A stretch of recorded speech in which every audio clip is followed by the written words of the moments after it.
Okay, welcome back to the last section, the last topic for today. It's going to be exogenous data. I think this one is particularly useful because when you do your project, usually you have more than one thing that you can input into your model, right? When you do forecasting, let's say you do the price forecasting. Generally, you don't just have the data for the price. You might have other type of data like demands or like the data for like economics data, like this year, what's the import or export data that might come from other things that you know might have correlation with your data. For example, the price of your data might depend on the demand from the foreign country. So if you track the data, like the number of exports of your particular segments of your products, then it might actually correlate with the price, and that might give you, like a more ability to make a better model, forecasting model. And the inclusion of such data is called the data that is not the data that you want to forecast, but can be used to like make your model better, is called exogenous data. Okay, so I want you to go to S03 and let's check out how we use exogenous data, shall we?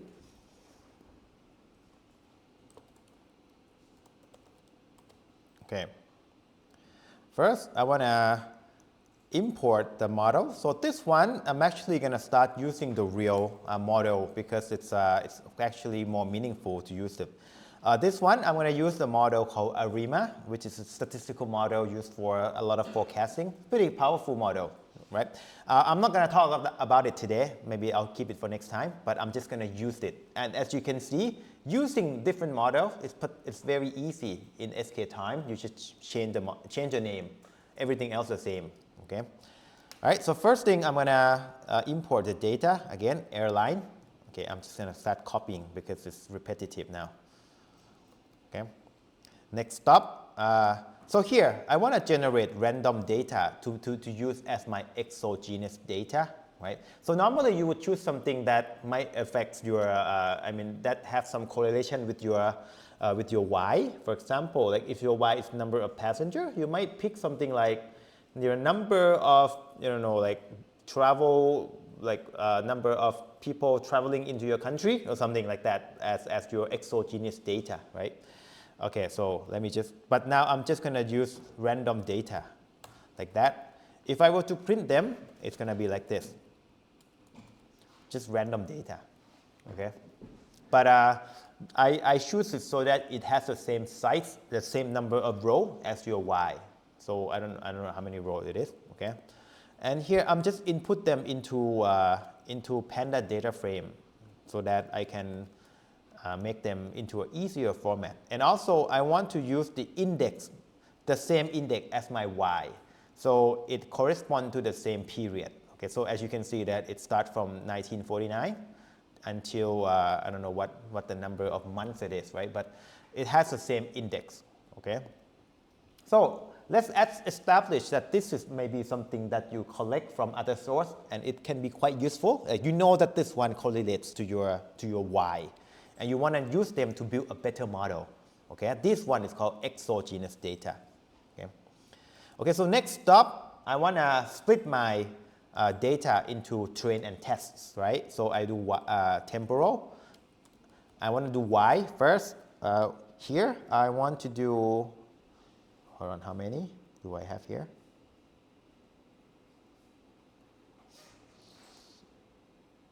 I want to do 36 points again. Okay, so same thing. Okay, test size equal 36. Okay, will be my Y train, okay, and Y tests.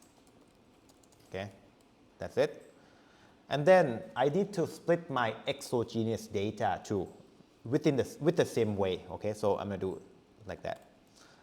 Okay, so right now I have both training and testing data for my Y and my X. X means exogenous data. Okay.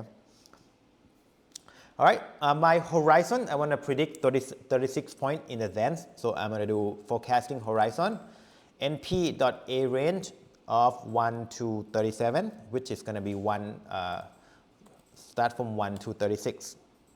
Okay, that's it. And then I'm going to use ARIMA as my forecaster. So I'm going to do ARIMA. Okay. I'm just going to tell you right away that when you do ARIMA, what you want to specify is called order. Okay. And this one we'll talk about it next time. Okay.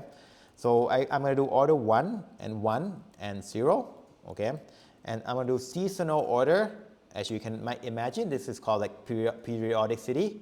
So I want to do 1, 0, 1, 0, 12. Okay. Okay, we'll talk about it next time. Okay. I need to do equal like that. For some reason, my ARIMA doesn't get loaded. Let me check. Oh, I misspelled ARIMA. Okay, there you go. Let me see again. Okay, got it. And then this one will be equal to forecaster. Here you go. That. Okay. So now you got the Y data and the exogenous data. You got to combine them together in order to build the model. It's extremely simple. You just do forecaster.fit. So normally you would do Y train, right? But you now have the option to do X equal X train. Okay. And be careful with the Y and X in this case, right? Because you do forecasting. So X in this case, it's not the X in terms of like machine learning stuff. No, not different X. X is exogenous data, right? Okay. All right, so you train like this, and then you do forecasting. So Y predict will be equal to forecaster.predict, and then forecasting horizon, right? But now, because your model actually required the knowledge of the exogenous data, during the prediction, you actually required to input your X too. If you don't input it, I think it's going to give you error.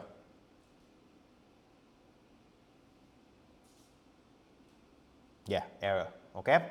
Because when you train your Y, when you train your model with exogenous data, when you predict, you actually have to give your model exogenous data too. So I'm going to do X test.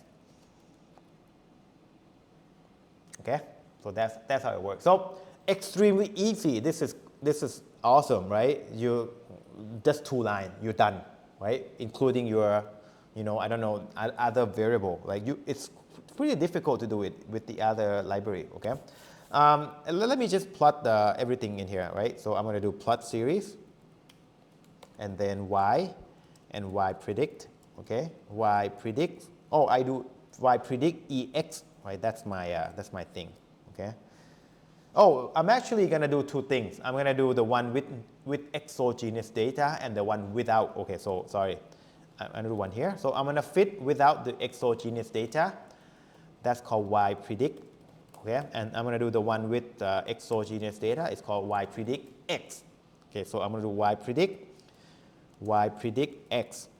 Okay, and then label that. Do I have naive? I don't have naive.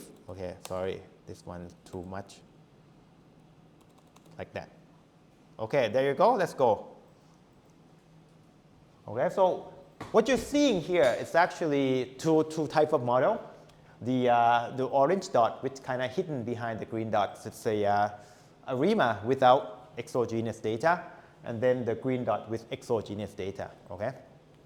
Again, if you take a look at it, then right off the bat, you see how powerful ARIMA is, right? You see that it's actually follow the ground truth pretty well. Like I don't even have to do anything much. I just do the order. And I can experiment with that in an automatic way too. If you want to reproduce something like this with machine learning, it's actually very, very hard. Machine learning needs a lot of data. If you only have this many data, I would say that you gotta have a lot of work trying to make it produce something like that. But with ARIMA, it's so simple. So that's one thing that I think that machine learning cannot beat time series. I mean like statistical model in time series domain. Unless you have lots of data, and maybe at that point, I think machine learning might be okay. But this small amount of data, I think you have a hard time with machine learning. Okay. All right. So first of all, if I were to compare the mean absolute percentage error between these two, you can kind of see that it's not that much difference. Okay. Right? It's about 4%, which is quite low, right? Compared to what we had before, like, I don't know, 18% or something, right? So this one is actually quite a good result because you know that we just input random noise into our model. So random noise doesn't mean anything because random noise should not correlate with your data, right? So inputting more random noise should not help into your prediction, which is nice because you can see that ARIMA model is actually quite robust against random noise, right? You input a bunch of crap into your model and it's still producing the same data without the random noise. That means that your model is pretty good, something that I like. I don't think you can say the same thing with machine learning. Like machine learning is like a black box. So I don't know, it might get confused when you input too much crap into it, right? But this one's pretty good. Yeah, the fact that your model is not affected by random noise, I like it. Okay? But there is a big glaring problem with this approach.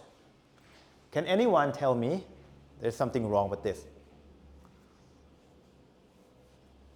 This one is actually a wrong way to do. You know why? This is wrong. And this is very easy to get it wrong. See, it looks perfectly normal, right? But this is wrong.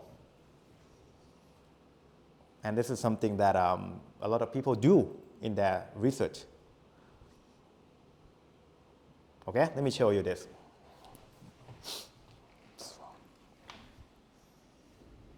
Okay, new page. Okay, let's say I have T1, T2, T3. Okay, and then let's see, I want to predict 6, 7, 8. Okay.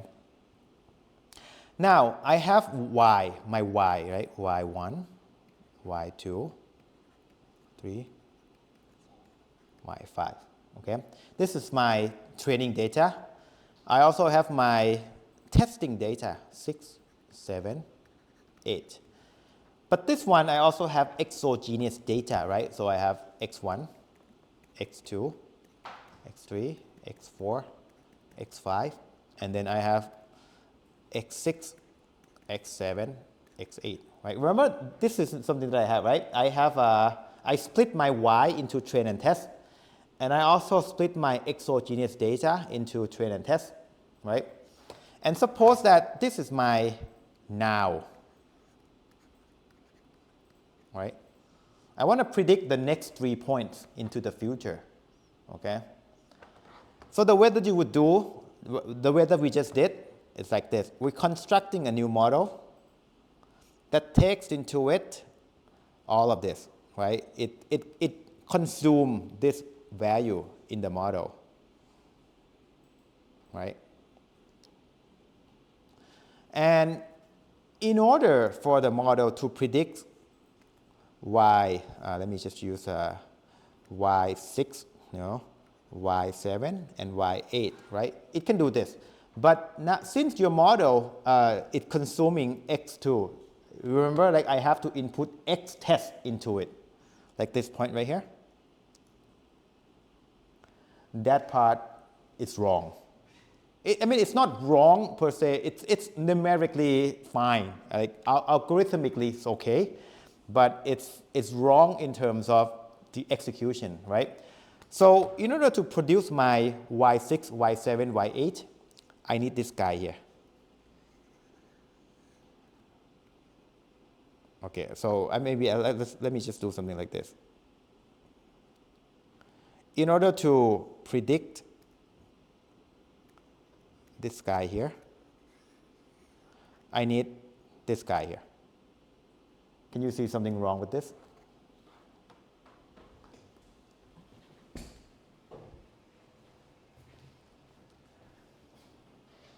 Right? In order for me to predict the future, what's wrong with this data?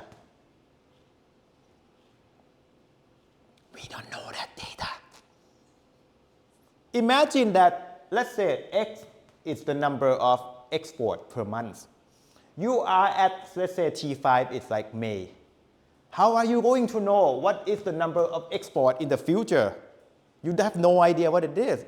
Like you do not have the ability to predict, to know the exogenous data in the future. That is something that I've seen a lot of people do wrong. Like think about this. This model is supposed to be used in production. In production, you are here, T5. You have no idea what the value of X6, 7, and 8 is in real production. You know it because you are just doing your toy example. Like you use historical data. But in real production, you cannot do that. So that's why this is algorithmically correct, but it's wrong in execution. Okay, so this is another fine point that people get it wrong a lot because it's kind of very, very detailed, right? So what you would do, it's actually, you cannot use this data, man. This one cannot, okay? Okay, you cannot. So what you would have to do is actually, when you do your model prediction, you have to do 2 steps. First, you're going to predict what is your exogenous data is in the future first. And then you use that predicted exogenous data to predict your future Y. That's how you would do it. Okay, so keep that in mind though. Don't make that mistake, okay? That one's pretty huge mistakes, okay? So if you have to do this manually, good luck. It's pretty complicated. But SK Time handle that for you pretty elegantly. Like you don't have to do anything at all, just include one option and you're done. Let me show you this one. This one is extremely powerful when you do time series, okay? Okay, let's go to do forecast X, okay? So that one will be your help if you gotta do exogenous data. Use this one highly recommended, okay? All right, I guess in the interest of time, I might just go through them, okay? Because it's the same. So first, I'm just running the library, okay? And then I'm loading the airline right here. And this one, I'm just doing the random data again, right? Random data, right? And then I'm splitting the data. There you go, okay? And if I were to print the data, then yeah. So this one I have, Y train, Y test, X train, and X test. But pay attention right now that in this file, I don't use X test at all. X test is something that I don't have access in real production. Okay, I'm not going to use this one. If you do this one, then you are actually biasing, okay? So next, I'm doing forecasting horizon, right? 36 points in the future, okay? And here, something pretty cool because first, I'm going to import something called, first I'm going to do forecast X. So this one is extremely powerful because forecast X is like a wrapper over many forecaster. Because I was telling you, right? Because if you want to do the correct thing in production, you got to do 2 steps. First, you got to forecast what X is in the future. And then you use that forecast X into the forecasting of Y. Okay? So that's the whole point of that class called forecast X. Because it helps you forecast X first, okay? So if you can see how it works, you can just, initialize it. But you see what it's doing it here? You have the option of choosing what model you want to use in forecasting X.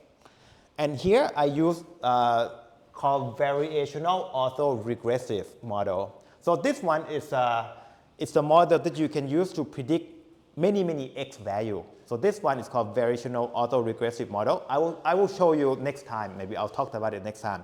But this one is, like a general choice for forecasting multiple value, for example, because you might have more than one X. So I use the multivariate forecasting model for it, so var, right?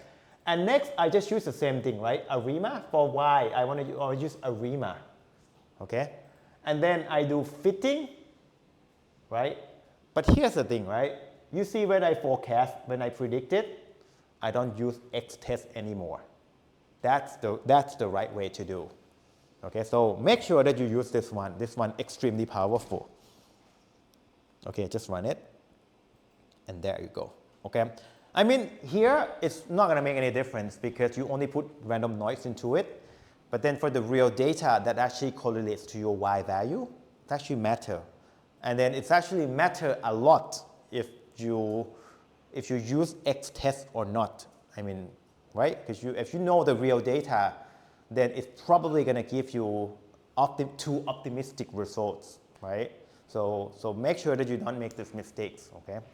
All right, so before we go, just a word of caution, right? When you do time series, a couple of things to keep in mind, right? First, are you going to do, what is your forecasting horizon? Pick them. Different forecasting horizon mean different model. So you might come up with different forecasting horizon models, so be specific on that. Second thing, are you going to do rolling updates or not? That actually gives you better result without changing anything, without changing your model, right? The third thing is your X data. So right now, I haven't talked too much about the expanding windows or the time sliding. We'll come back to it later. Even like especially when you do machine learning, you want to make sure your sliding window. But then in your statistical model, you can have the choice between sliding and expanding windows. Okay. And the last thing is that when you have exogenous data, never use the future model, the future value of X to do your testing. Okay. So that's something you don't have to worry at all when you do regular machine learning, right? But time series, it's quite easy to make mistakes. Okay, I think that's all I have for now. Thank you. Have a good lunch.